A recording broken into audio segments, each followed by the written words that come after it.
आरक्षण या फिर रिजर्वेशन इंडिया के सबसे कंट्रोवर्शियल और विवादित शब्दों और टॉपिक्स में से एक है। निचली जातियों और समाज के लोगों को ऊपर उठाने के लिए आरक्षण को लागू किया गया था, लेकिन आज इस बारे में लोगों की कई पर्सपेक्टिव है। कुछ लोगों के हिसाब से रिजर्वेशन को इनकम बेस कर देना चाहिए या फिर कोई नया सेक्शन लागू करना चाहिए, तो वहीं समाज का एक सेक्शन रिजर्वेशन के पूरी तरह खिलाफ है और उसे पूरी तरह से हटा देना चाहता है। पर इसके बारे में कुछ भी बात करने से पहले हमें समझना होगा भारतीय वर्ण व्यवस्था के बारे में और कैसे इंडियन पॉलिटिक्स में जातिवाद हमेशा से एक बहुत बड़ा मुद्दा रहा है। तो आइए आज बात करते हैं कास्ट रिजर्वेशन यानी आरक्षण के काले सच के बारे में। तो चलिए शुरू करते हैं इस ऑन ग्राउंड रियलिटी को। हिंदू इतिहास में 4 वेद हैं, जिनमें से सबसे पुराना है ऋग्वेद। ऋग्वेद में वर्ण सिस्टम के बारे में, वर्ण व्यवस्था के बारे में बताया गया है। जब भगवान ब्रह्मा के सर से ब्राह्मण का जन्म हुआ, जो समाज को दिशा दिखाते थे और पुजारी, टीचर्स ये सब ब्राह्मण थे। उसी के साथ उनके हाथों से जन्म हुआ क्षत्रियों का जो वॉरियर क्लास थी। ये समाज की रक्षा करते थे, बाहरी इन्वेडर्स, बाहरी घुसपैठियों से हमें बचाते थे। ब्रह्मा की जांग से जन्म हुआ वैश्य वर्ण का, जो कारोबारी, ट्रेडर्स और व्यापारी होते थे। लोहार, बुनाई करने वाले, ये सभी वैश्य वर्ण में शामिल थे। और ब्रह्मा के पैर से जन्म हुआ शूद्र का, जो इन सभी की सेवा करते थे, बेसिकली वर्कर्स और लेबरर क्लास। और भले ये सब सुन के जाति जैसी लगे, लेकिन ये जाति नहीं बल्कि वर्ण थे, यानी कि अलग अलग ग्रुप्स थे जो पूरी तरह से फ्लूइड और ट्रांसपेरेंट थे। अगर कोई शूद्र वेद और पुराणों में रुचि रखता है और उन चीजों में अच्छा है तो वो ब्राह्मण बन जाता था, और कोई ब्राह्मण तीर कमान अच्छी चलाता है तो वो क्षत्रिय बन जाता था, या फिर कोई क्षत्रिय अगर वेद पढ़ता है तो वो ब्राह्मण बन जाता था। ये बहुत ही ट्रांसपेरेंट और बहुत ही फ्लूइड सिस्टम होता था। और बेसिकली इन सभी वर्ण के बीच में बिल्कुल भी डिस्क्रिमिनेशन या फिर भेदभाव नहीं होता था। जितनी इज्जत एक ब्राह्मण को मिलती थी उतनी इज्जत शूद्र को मिलती थी, क्योंकि शूद्र ब्राह्मण का ही काम कर रहा है और इसमें कोई भी पैदा नहीं होता था। आप अपने आप खुद की अपना लेवल बढ़ा सकते थे अपने इंटरेस्ट के हिसाब से। लेकिन वक्त के साथ धीरे धीरे वर्ण बहुत ही कठोर और स्थायी हो गए। ब्राह्मण और क्षत्रिय बड़े होते गए और शूद्र को बहुत ही नीचे ढकेल दिया गया। इस लेवल तक नीचे ढकेल दिया गया कि इनके साथ अनटचेबिलिटी यानी अछूत जैसी प्रथा शुरू हो गई। अंग्रेजों ने पावर में आते ही इस चीज को और भी ज्यादा बढ़ावा दिया, क्योंकि उनके पावर के पीक में एक लोअर कास्ट इंसान रोड पर भी नहीं चल सकता था, कुएं से पानी नहीं पी सकता था और मंदिर में भी नहीं जा सकता था। आज के समय में जो हम इतना ज्यादा डिस्क्रिमिनेशन देखते हैं इन सभी कास्ट के बीच में, ये सब अंग्रेजों की देन है। क्योंकि उस टाइम पे अंग्रेज जब इंडिया में राज करने आए तो उन्होंने सबसे पहले इंडियंस को हिंदू और मुस्लिम करके अलग किया। उसके बाद हिंदुओं में फूट डालने के लिए उन्होंने 4 अलग अलग जातियों में फूट डाली, जिसके वजह से अलग अलग ये जो इतना डिस्क्रिमिनेशन बढ़ता गया। तो ये तो बात होगी जातिवाद की शुरुआत की, कैसे भारतीय संस्कृति में इस काली प्रथा की शुरुआत हुई। लेकिन अब बात करें आरक्षण के बारे में, तो आजादी के वक्त डॉक्टर भीमराव अंबेडकर जैसे बाकी लो कास्ट नेता और लीडर्स देश में रिजर्वेशन लागू करना चाहते थे, और इस बारे में संविधान सभा में बहुत सी बहस भी हुई थी। उनका ये कहना था कि अगर कभी भी SC/BC यानी SC/ST को कभी रिजर्वेशन नहीं दिया गया तो हाई कास्ट लोग हमेशा उन्हें दबाते रहेंगे और वो कभी भी बढ़ नहीं पाएंगे, जो कि काफी हद तक ठीक भी था, क्योंकि उस टाइम पे बहुत ही कमजोर हालत थी SC/ST की। और इसी बात के लिए इस बहस के बाद SC और ST को 20% रिजर्वेशन दिया गया और बाकी की 80% सीट्स अनरिजर्व चलती रही, उन्हें कोई भी रिजर्वेशन नहीं दिया गया था। और आने वाले 32-33 सालों तक सिस्टम ऐसा चला। लेकिन साल 1979 में पावर में आने के बाद मोरारजी देसाई और जनता दल की सरकार ने मंडल कमीशन बनाया, जिसका काम था देश में निचली जातियों का अध्ययन करना और उनकी स्थिति के बारे में पता लगाना और उन्हें क्या और दिया जा सकता है इसके बारे में पता लगाना। 1980 में मंडल कमीशन ने अपनी रिपोर्ट सबमिट की, जिसमें देश के SC/BC यानी सोशली और इकोनॉमिकली वीकर सेक्शन को 27% रिजर्वेशन देने की मांग रखी गई। सामाजिक और आर्थिक रूप से पिछड़े सेक्शन यानी कि जो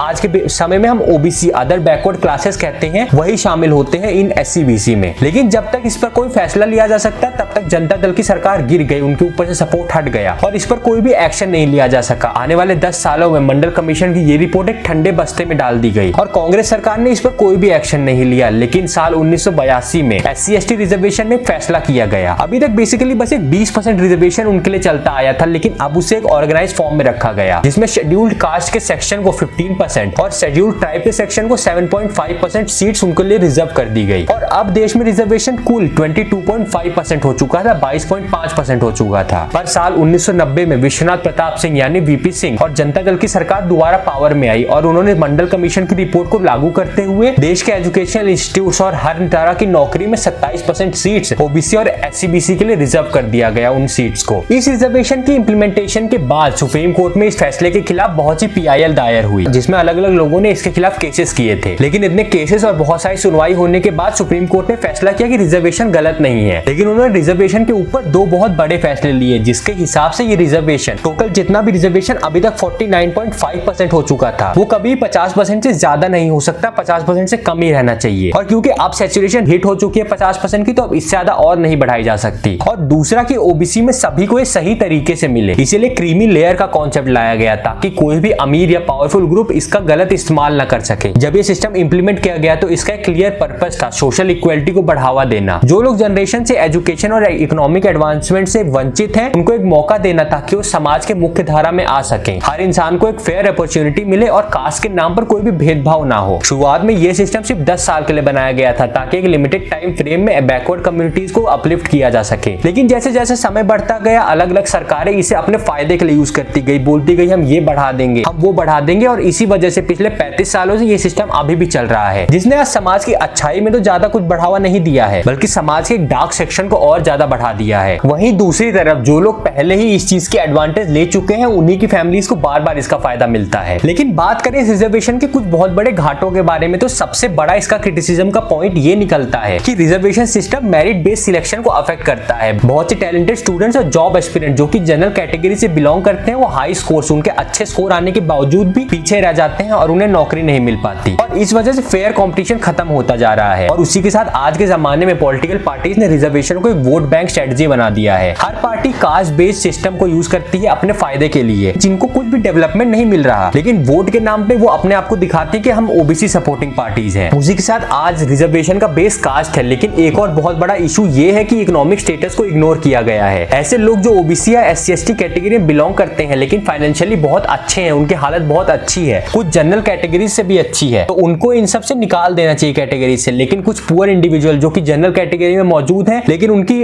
इकोनॉमिक हालत अच्छी नहीं है, उनको इसका बहुत ज्यादा फायदा नहीं मिलता। हालांकि 2019 में 10% रिजर्वेशन सवर्ण के लिए लाया गया था, जो EWS सेक्शन है, economical weaker section general category में, उनके फायदे के लिए कुछ लाया गया था, लेकिन 10% में कुछ नहीं होता। कई लोग बहुत ज्यादा बहस करते हैं कि कास्ट बेस्ड रिजर्वेशन से नया फॉर्म ऑफ डिस्क्रिमिनेशन जनरेट हो गया है, रिवर्स डिस्क्रिमिनेशन, जिसमें जनरल कैटेगरी के लोगों को डिसएडवांटेज फेस करना पड़ता है, चाहे वो जॉब्स हो या फिर एजुकेशन। आप चाहे जितना भी अच्छा पढ़ो या फिर चाहे जितना भी अच्छे नंबर ला लो, अगर आप जनरल कैटेगरी के हो तो आपको नौकरी मिलना या फिर आपको किसी अच्छे कॉलेज में एडमिशन मिलना बहुत ज्यादा मुश्किल हो गया है। लेकिन अब सवाल ये उठता है कि इसका सोल्यूशन क्या हो सकता है। रिजर्वेशन का कॉन्सेप्ट तो बहुत ही अच्छा स्टेप है, लेकिन अब इस सिस्टम को रिव्यू करना बहुत जरूरी है। कास्ट बेस्ड रिजर्वेशन की जगह इकोनॉमिक स्टेटस को बेस बना के रिजर्वेशन एक बेटर सोल्यूशन हो सकता है, क्योंकि गरीबी और लैक ऑफ अपॉर्चुनिटी सिर्फ कास्ट तक सीमित नहीं है, ये एक इकोनॉमिक क्लास तक सीमित है। आज के वक्त में हो सकता है कि SC/ST को ज्यादा अपॉर्चुनिटीज मिल रही हो जनरल क्लास के मुकाबले। वहीं आज के जमाने में रिजर्वेशन को एक परमानेंट सिस्टम बना दिया गया है। हमें इस सिस्टम को एक फिक्स टाइम लिमिट देनी चाहिए। मान लीजिए आने वाले 10 सालों तक बैकवर्ड कम्युनिटीज को अपलिफ्ट किया जाएगा, उसका जिसे हटा लिया जाएगा। और जहां तक बात रही कास्ट रिजर्वेशन को हटाने की, तो अगर कभी भी इंडिया को दुनिया के सबसे पावरफुल देशों में से एक बनना है तो रिजर्वेशन को हटना जरूरी है, सब्सिडी को हटना जरूरी है, ये सारी की सारी स्कीम्स को हटना जरूरी है। और दोस्तों, जातीय आरक्षण का मूल उद्देश्य था समाज में इक्वालिटी लाना, लेकिन आज वो अपने असली मकसद से भटक गया है। हमें अभी सिस्टम को ऑब्जेक्टिवली रिव्यू करना होगा, प्रोग्रेसिव चेंजेस लाने होंगे, ताकि आगे आने वाली जनरेशंस को एक बराबर और एक फेयर इंडिया मिल सके। हमेशा याद रखो,